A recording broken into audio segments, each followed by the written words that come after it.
Merci Malik.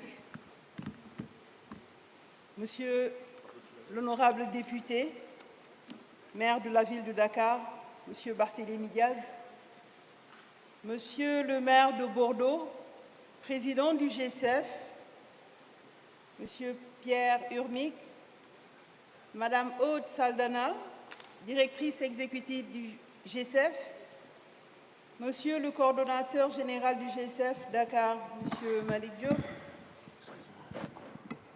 Madame Sam, directrice du FODEM, Monsieur le professeur Sambou Ndiaye, Monsieur Safan, co-président du GCF, Mesdames et Messieurs, chers participants en vos rangs et titres respectifs, Mesdames et Messieurs de la presse, chers invités, Mesdames et Messieurs, je suis très heureuse de prendre part à la cérémonie de clôture de la 6e édition du Forum mondial de l'économie sociale et solidaire que le Sénégal et sa capitale, Dakar, a eu le privilège d'accueillir cette année. Mon plaisir est d'autant plus immense que pour la première fois, l'Afrique accueille une telle manifestation. Et il est agréable de constater le choix porté sur le pays de la Teranga ne sera pas regretté par la ville de Sousse et tous les membres du GCF. Tenir une si belle manifestation à Dakar a une grande signification. Ceci témoigne du dynamisme de notre économie, de l'implication majeure du Sénégal dans le champ de l'économie sociale et solidaire, mais aussi de la capacité pour l'État, ainsi que son démembrement, la ville de Dakar, de travailler en intelligence afin de relever les défis de l'organisation de manifestations d'envergure internationale.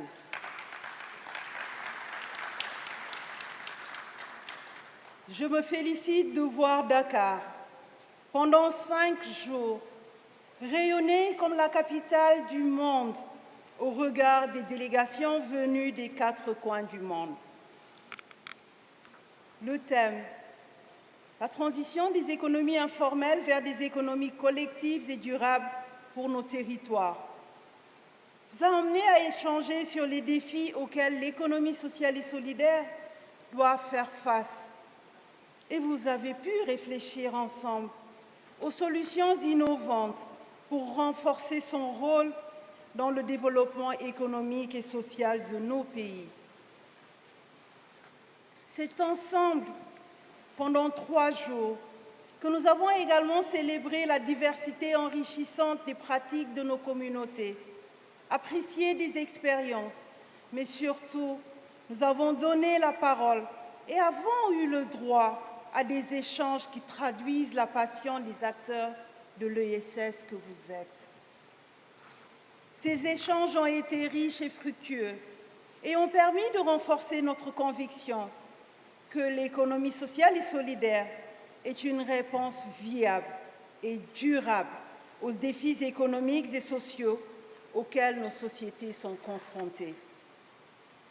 Aux jeunes, je dirais, nous avons compris. Nous vous avons compris, car vos requêtes sont légitimes et vos demandes trouveront réponse. Cependant, nous vous invitons, dans l'esprit de cette forme d'entreprendre, à ne point devenir des acteurs à part, mais des acteurs à part entière de l'économie sociale et solidaire.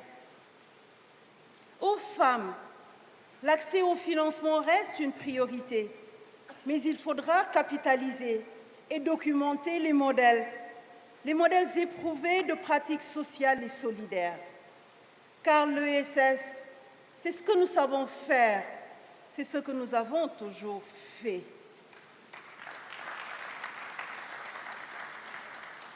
La déclaration de Dakar résume les avancées notables depuis Séoul. Sa pertinence et son acuité sont d'autant plus réelles que toutes les économies traversent un moment de tension qui génère des incertitudes pour les citoyens quant à leur devenir. En effet, l'humanité a fait face à la pandémie à Covid-2019 qui a détruit des milliers d'emplois et déstructuré des secteurs entiers de l'économie mondiale. À la crise ukrainienne, ainsi qu'aux crises cycliques et systémiques liées aux conséquences de la financiarisation et de l'interconnexion de l'économie. Les chocs économiques ont toujours des conséquences sociales fortes, notamment sur les personnes et les ménages les plus vulnérables. Et parfois, les réponses classiques ne sont pas les plus adaptées face à la diversité des problématiques et des publics concernés. D'où l'importance d'accroître le poids de l'économie sociale et solidaire dans la définition et la mise en œuvre des politiques publiques et de faire preuve davantage de souplesse et d'inclusion, notamment vis-à-vis de deux pans de la société, en l'occurrence les femmes et les jeunes. Je suis aujourd'hui convaincue que cette forme de vision, qu'elle est la clé de la nécessaire transition de l'économie informelle vers des économies collectives et durables pour les territoires. Le secteur de l'économie sociale et solidaire est pourvoyeur de croissance, créateur d'emplois décents et générateur d'obstacles et de promotion de la vertu d'une économie résiliente et durable doivent être promus dans nos États sensibles aux chocs exogènes. Le Forum de Dakar aura permis de mettre en lumière les pratiques et visions qui permettront de construire un monde plus inclusif et égalitaire à travers un développement économique durable et vertueux. Il fut aussi l'occasion de confronter nos modèles, nos visions, ainsi que nos stratégies pour une inspiration mutuelle en vue d'un mieux-être partagé. Car nul ne peut plus vivre en autarcie, comme nul ne peut plus se suffire des schémas et modèles du passé. Les enjeux économiques sont complexes, diffus et nombreux, sans oublier l'impasse climatique ainsi que les questions relevant du numérique. Face aux défis, les réponses doivent être coordonnées afin de penser en commun les solutions pour un monde plus juste, plus prospère et plus durable. Le Sénégal est attentif à vos préoccupations. Au sein de l'Union africaine, comme dans les instances régionales et dans nos relations avec nos partenaires internationaux, nous avons toujours le souci d'une économie sociale, solidaire, durable et donc une économie dans laquelle l'être humain est au centre. Durant cette édition du Forum, plusieurs milliers de personnes provenant de tous les continents ont échangé des connaissances et dialogué sur leurs pratiques respectives.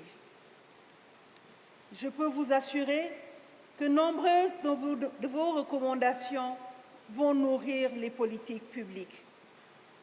Pour conclure, je tiens à remercier une fois de plus les organisateurs, le G7, le RACTES et bien entendu la ville de Dakar pour leur engagement, leur travail acharné et leur détermination à faire de cette rencontre un succès.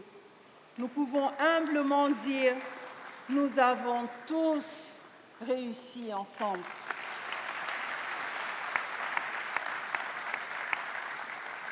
Je suis convaincue que les liens tissés durant ces 3 jours vont continuer à se renforcer et que nous allons continuer à travailler ensemble pour un monde plus juste, plus solidaire, plus durable. Rendez-vous est pris en octobre avec la Task Force et les différents experts pour une année encore plus riche en 2024 avant de nous retrouver à Bordeaux en 2025. Au nom du chef de l'État, son Excellence Macky Sall et son gouvernement, conduit par le Premier ministre Amadou Ba, je tiens à dire merci. Merci à tous Merci à toutes et bon retour dans vos pays respectifs. Standing ovation à Madame la Ministre. Je vous demande de vous lever et de l'applaudir. Merci, merci, merci à vous. Merci, merci, merci au directeur de cabinet, Thierno Ndiaye. Merci au directeur de cabinet, Ibrahima Fall. Je pensais que les instructions ont été faites. Merci à vous, vous avez conduit ces instructions. Et merci, soyez remerciés. Voilà, je pense qu'on se donne rendez-vous dans 2 ans à Bordeaux. Comme disait le maire, on va boire le vin du Bordeaux. Merci, merci, que Dieu vous